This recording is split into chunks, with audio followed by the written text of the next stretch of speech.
Hey guys, welcome back to another video on my channel. And yes, let me address the elephant in the room. I did get a haircut. Thank you. I appreciate it. It's like way different now, but I love it so much. Okay, I just need to talk about this.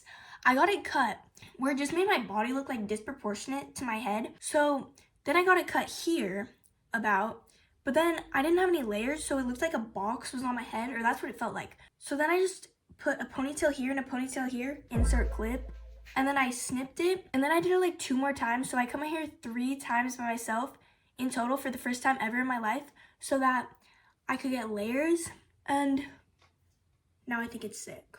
I never cut my hair by myself before, but I think that's definitely now like a go-to thing because it worked like pretty well, and because I do layers and I kind of want it to look like choppy and messy, it doesn't matter how well I do it because like the whole point is that I'm not doing it that well.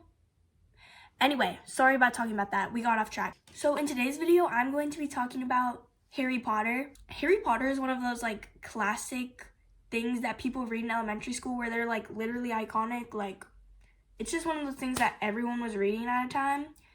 But I thought I was being like different and cool by not reading it. And also I was never really into fantasy like that or reading, but I also just didn't watch the movies. I just denied that Harry Potter was a thing going on and like didn't accept that maybe I should get interested in it. So now my grown age, I started watching and reading the Harry Potter books for the first time ever, and I wanted to make a video about it because I feel like it's a pretty big deal. Your first time ever getting into Harry Potter, that's a big deal because it's so iconic. I'm actually not done with all the movies and I'm not done with all the books, but I have read the first book, the second book, and I'm in the middle of the third book, and I watched the first movie. So I'm going to be talking about specifically the first book and the first movie, Harry Potter and the Sorcerer's Stone. And I have a serious question for long-time serious Harry Potter fans. Why is it Philosopher's Stone in the movies but Sorcerer's Stone in the books? Like, it says it was Harry Potter and the Sorcerer's Stone in like the title of the movie when you click on it to watch it, but then in the title credits, it said Philosopher's Stone. Let me know. Please. Question. Answer. Now. Because I feel like if that's your introduction, that's the beginning. That's the introduction. That's the most important part. So let's get into it. So this is kind of a review, but also just like my opinion, facts.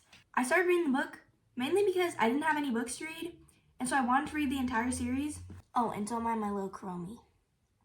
I love it so much.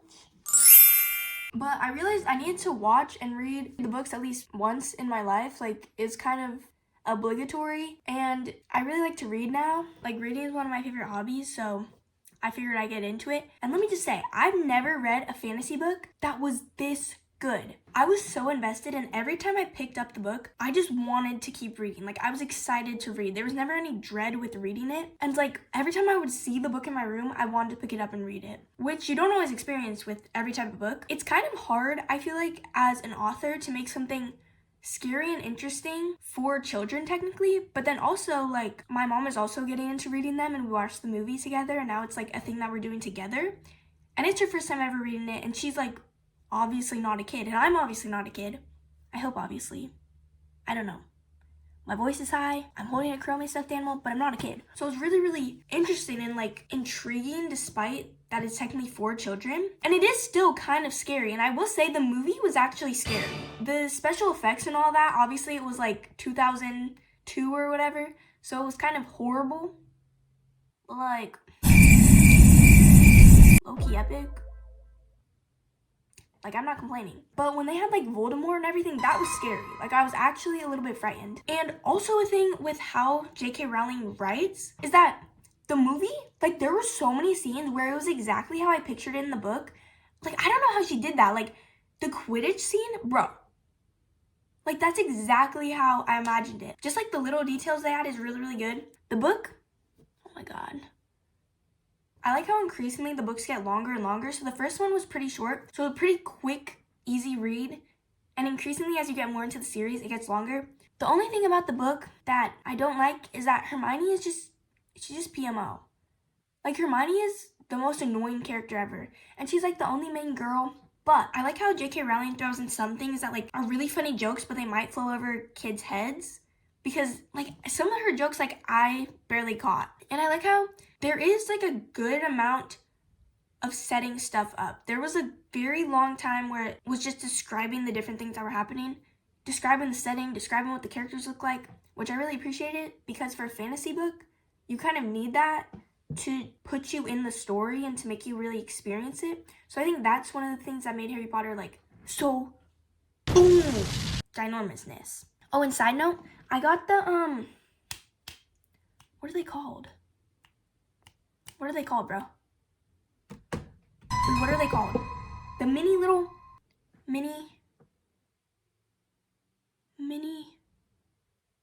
what are they called? I'm getting grades from Google Classroom right now. I'm probably failing everything. What are they called?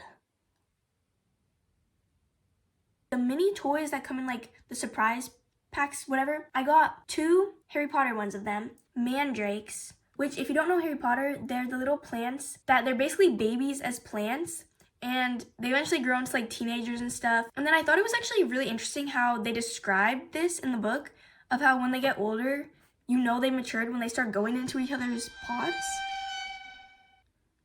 What the hell are you talking about, J.K. Rowling? And then it also, super cute detail, came with headphones because you need headphones to cover up from their screams or else you'll die. Boom shakalaka, boom shakalaka. That's super cute. And you got to like plant them and pot them yourself. See, they come with a little shovel. Too cute. And then I got Ollivander wand. I just want to say, I want to go to Universal Studios so bad to Wizarding World of Harry Potter and get, or at least see the Ollivander wands. I don't know if I would get them because they're like hella expensive, but I still want to see them. And it came with this herbology, as Americans say. Herbology, as the British say. Why do Americans say herb? Herbology? That doesn't sound right. It's herbology. The English are freaking right. This was where the earmuffs were in. But I just kept it because it's really cute. And this was like what the soil was in or something. I don't know. This other box that came with Harry's glasses that are taped up. This is a good segue into the movie because into the movie, Hermione, like when she first met Harry, she cast a spell on his glasses to make his glasses become fixed, which I thought was just really cool. And also in the movie, yes, some of the special effects were like kind of insane and crazy, but also some of them were really good and like just made you feel very cinematic. Even though it was very 2000 cinematic, it was still very cinematic. And like they had the chocolate frog that jumped out the window and stuff, just little details that weren't necessarily in the book, but they could use the special effects in the movie to make it that much more engaging. Was really, really cool. Oh my gosh. One of my favorite parts was when it was Halloween, the Halloween feast, and they had the jack-o'-lanterns floating around the ceiling of the Great Hall. Oh, that was so cool. I love how the book went through the entire year of Hogwarts. It wasn't just like climax, boom, resolution. It was like whole building up, like stuff that wasn't necessarily the whole plot. Very much from the beginning of his life, building up, going through the years. A lot of just like friendship talk and like him meeting Ron and Hermione. I just loved it. And Ron is my favorite character. Also, I want to say that the actor who plays Ron in the movie is hilarious. Like, just the facial expressions, it's just like, it's peak. He's the GOAT. Okay, also, I'm guessing that J.K. Rowling is British, otherwise, why would she make it British? But in the book, I love how she'll, like, make Hagrid visually with the words seem British. Like, she'll get rid of some letters and stuff because in a British accent, they wouldn't be pronounced. And so it makes his accent, like, really thick, even when you're reading it. So I'm reading the book in a British accent, which I've never read a British book in a British accent before. And the movie, if they were not British, this movie would not be that good. Like, the British accents make it so much better. Except I do have to say, I like 100% need subtitles because, I mean, I need subtitles on like everything. But if I didn't have the subtitles on Harry Potter and they're British, like I wouldn't understand anything they were saying. Like not one thing. So it gets to a point where sometimes I'm like, wait, I'm literally like watching the Harry Potter movie, but I'm reading it. Not really, because since the movie is so engaging and like the color composition and the 2000s-ness of it all makes it feel very wizardy and very Christmassy, also very Halloween-y because they take it through the entire year of Hogwarts, so you're getting all of the vibes. The plot twists, just the unexpected characters doing, like, you think Snape's gonna be the bad guy? He's not the bad guy, at least in this one. You think Quirrell's this stuttering little guy? He's a little more than a stuttering little guy. But I'm not gonna try to spoil it. Actually, if you're watching this, you probably have watched it before. Quirrell's not a stuttering little guy. He has Voldemort on the back of his head, which was honestly disgusting to see in the movie, but it's cool. Also, the costumes, when they go into Diagon Alley for the first time ever, and you get this shot of the alley, which, by the way, 100 million bajillion gazillion trillion% exactly how I imagined it when I read the book. So that's like insane. I was looking at that and I was like, what? What the fuck? Did you just like take that out of my brain? Cause like, you kind of copy and pasted there. The outfits of the wizards and the witches, like, it makes me want to like dress up as a witch. Like, it was too epic. I love it so much. And I didn't even know that I liked fantasy as much as I did until reading and watching Harry Potter. I will say though, if I didn't read Harry Potter, I don't think I would have enjoyed or understood the movie. Because in the book, they take it a lot slower. And I mean, that's kind of like expected because they're describing so much and it also just takes you so much time to read it. It took me like a week to read it. So I was like processing it for so much longer than like a 2.5 hour movie, which by the way, kind of a long time for a movie, but worth it. In the movie, it's just like jumps from one thing to the next with like minimal transition. And they like obviously cut some scenes out that were in the book because they're not like as important. But I really just like how a book allows you to envision it yourself and see like the deep descriptions of things, kind of more so see how characters like what they're thinking. But the movie is still really good. I just think I prefer the books more than the movies. But I still have to watch 6 more movies, I think, and read 3.5. How do you do math?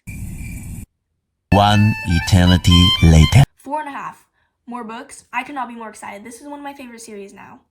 I love Harry Potter, and I didn't think that I was ever going to be a Harry Potter fan in my life. I kind of got to this point, and I was like, okay, I'm never going to read them. I'm never going to watch them, and like, that's fine. I'll never like Harry Potter. And now it's like my favorite thing in the world. So yeah, thanks for watching. And watch the next video if you're curious to see what house I'm in. Harry Potter house quiz up next. And like and subscribe.